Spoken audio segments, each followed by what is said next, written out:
नमस्कार दोस्तों, आपका स्वागत है लीगल टॉक ओनली में। हम अक्सर फिल्मों में देखते हैं कि एक छोटा सा सबूत अपराधी तक पहुंचा देता है। कभी डीएनए से पहचान होती है, कभी उंगलियों के निशान से आरोपी पकड़ा जाता है, तो कभी मोबाइल के डेटा से पूरी सच्चाई सामने आ जाती है। लेकिन असल जिंदगी में कानून और जांच की दुनिया इससे कहीं ज्यादा वैज्ञानिक और जटिल है। आज हम जानेंगे ऐसी 20 से अधिक वैज्ञानिक और कानूनी जांच तकनीकों के बारे में जिनका इस्तेमाल पुलिस, फॉरेंसिक विशेषज्ञ और अदालतें करती हैं। साथ ही समझेंगे कि कौन सा सबूत अदालत में कितना मजबूत होता है, कौन सी तकनीक सिर्फ जांच में मदद करती है, कौन सी तकनीक का कानूनी महत्व सीमित है। फोरेंसिक साइंस का मतलब है विज्ञान का उपयोग कानून और न्याय व्यवस्था में करना। जब कोई अपराध होता है तो घटनास्थल से मिले सबूतों का वैज्ञानिक परीक्षण किया जाता है ताकि पता लगाया जा सके कि घटना कैसे हुई, अपराधी कौन हो सकता है, सबूत असली है या नकली, आरोपी और घटना के बीच क्या संबंध है। भारतीय न्याय व्यवस्था में फॉरेंसिक साक्ष्य को एक्सपर्ट एविडेंस, विशेषज्ञ साक्ष्य के रूप में देखा जाता है। भारतीय साक्ष्य कानून में विशेषज्ञ की राय महत्वपूर्ण होती है, लेकिन अदालत अंतिम निर्णय सभी परिस्थितियों को देखकर करती है। कार्बन डेटिंग एक वैज्ञानिक तकनीक है जिससे किसी जैविक वस्तु की अनुमानित उम्र पता की जाती है। इसमें कार्बन 14 नामक रेडियोधर्मी तत्व की मात्रा को मापा जाता है। इसका उपयोग पुराने अवशेषों की उम्र पता करने में, पुरातात्विक वस्तुओं की जांच में, ऐतिहासिक महत्व की चीजों में। लेकिन ध्यान रखें, कार्बन डेटिंग किसी व्यक्ति की मृत्यु की तारीख सीधे नहीं बताती, बल्कि वस्तु की अनुमानित आयु बताती है। डीएनए प्रोफाइलिंग आधुनिक फॉरेंसिक विज्ञान की सबसे महत्वपूर्ण तकनीकों में से एक है। हर व्यक्ति का डीएनए लगभग अलग होता है। डीएनए जांच से अपराध स्थल पर मिले खून, बाल या शरीर के नमूने से पहचान, पिता पुत्र संबंध की जांच, अज्ञात शव की पहचान की जा सकती है। लेकिन डीएनए साक्ष्य की विश्वसनीयता के लिए जरूरी है। चेन ऑफ कस्टडी यानी नमूना किसने लिया, कैसे सुरक्षित रखा और किस किस के पास गया, इसका पूरा रिकॉर्ड। उंगलियों के निशान व्यक्ति की पहचान का महत्वपूर्ण माध्यम हैं। AFIS automated fingerprint identification system computer आधारित प्रणाली है जो लाखों रिकॉर्ड में निशान का मिलान कर सकती है। इसका उपयोग अपराध स्थल से मिले निशान, आरोपी की पहचान, पुराने रिकॉर्ड से तुलना में किया जाता है। जब गोली चलने की घटना होती है तो बैलिस्टिक्स विशेषज्ञ जांच करते हैं।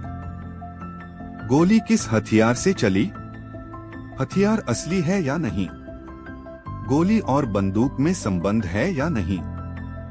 इसमें bullet marks, cartridge, weapon examination का अध्ययन किया जाता है। हस्तलेखन विशेषज्ञ जांच करते हैं। लिखावट की शैली, अक्षरों का निर्माण, दबाव, गति, हस्ताक्षर की विशेषताएं। इसका उपयोग वसीयत विवाद, फर्जी दस्तावेज, बैंक फ्रॉड जैसे मामलों में होता है। लेकिन अदालत केवल विशेषज्ञ राय के आधार पर फैसला नहीं करती, अन्य सबूत भी देखे जाते हैं। फोरेंसिक वॉइस एनालिसिस में आवाज की तुलना की जाती है। इसमें देखा जाता है आवाज का पैटर्न, बोलने का तरीका, ध्वनि की विशेषताएं। इसका उपयोग फोन रिकॉर्डिंग या धमकी वाले मामलों में किया जा सकता है। आज के डिजिटल युग में मोबाइल और कंप्यूटर भी महत्वपूर्ण सबूत बन चुके हैं। डिजिटल फॉरेंसिक्स में जांच होती है mobile data, chat, photo, video, email, hard disk, cloud data.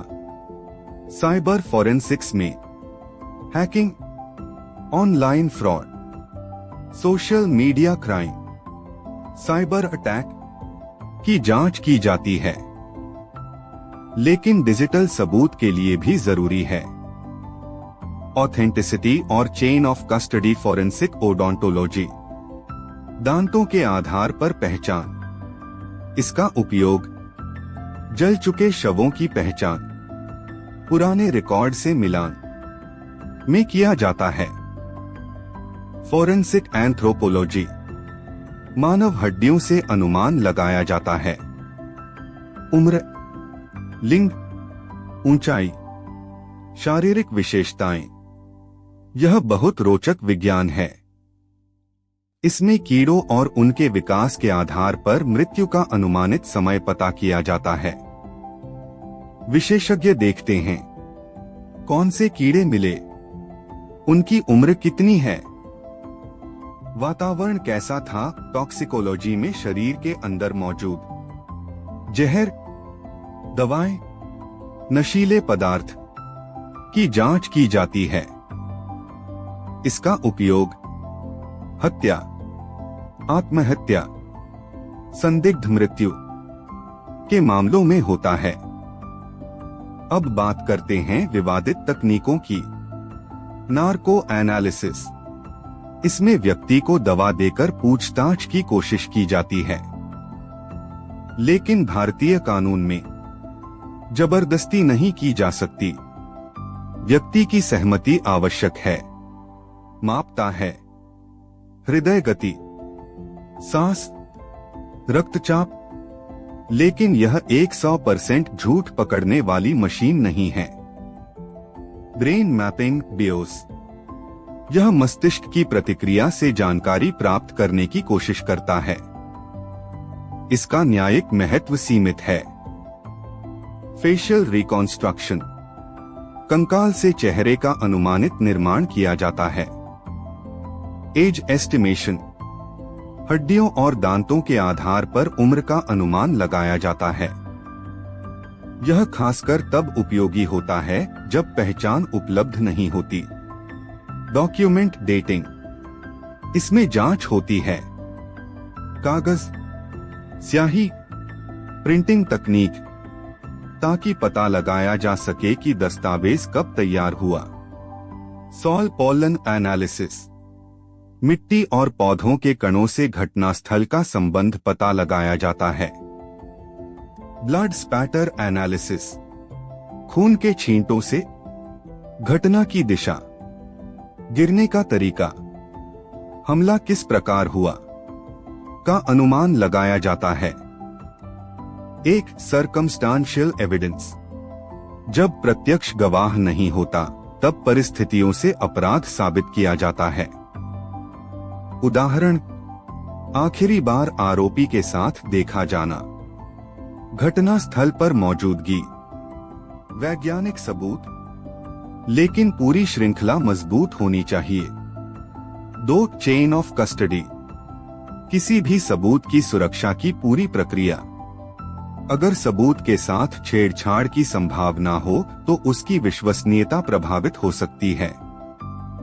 3 expert evidence, वैज्ञानिक विशेषज्ञ अदालत को अपनी राय देते हैं, जैसे डॉक्टर, फॉरेंसिक विशेषज्ञ, साइबर विशेषज्ञ। 4 electronic evidence, mobile, CCTV, email, digital record आदि। इनकी प्रामाणिकता साबित करना जरूरी होता है। 5 जुडिशियल नोटिस, जब अदालत किसी ऐसे तथ्य को बिना प्रमाण के स्वीकार कर सकती है जिसे सामान्य रूप से सत्य माना जाता है। 6 कमीशन प्रोसीडिंग्स, अदालत किसी व्यक्ति या अधिकारी को जांच या बयान रिकॉर्ड करने के लिए आयोग नियुक्त कर सकती है। 7 लेटर्स रोगेटरी, जब किसी दूसरे देश से कानूनी सहायता या सबूत चाहिए होता है तब अदालत दूसरे देश को अनुरोध भेज सकती है। तो दोस्तों, आज हमने देखा कि आधुनिक न्याय व्यवस्था सिर्फ गवाहों पर निर्भर नहीं है। आज विज्ञान, तकनीक और कानून मिलकर सच्चाई तक पहुंचने की कोशिश करते हैं। लेकिन याद रखें, हर वैज्ञानिक रिपोर्ट अंतिम फैसला नहीं होती। अदालत सभी सबूतों, परिस्थितियों और कानून के आधार पर निर्णय देती है। अगर आपको ऐसे ही कानून, सुप्रीम कोर्ट के फैसले और कानूनी जानकारी सरल भाषा में चाहिए तो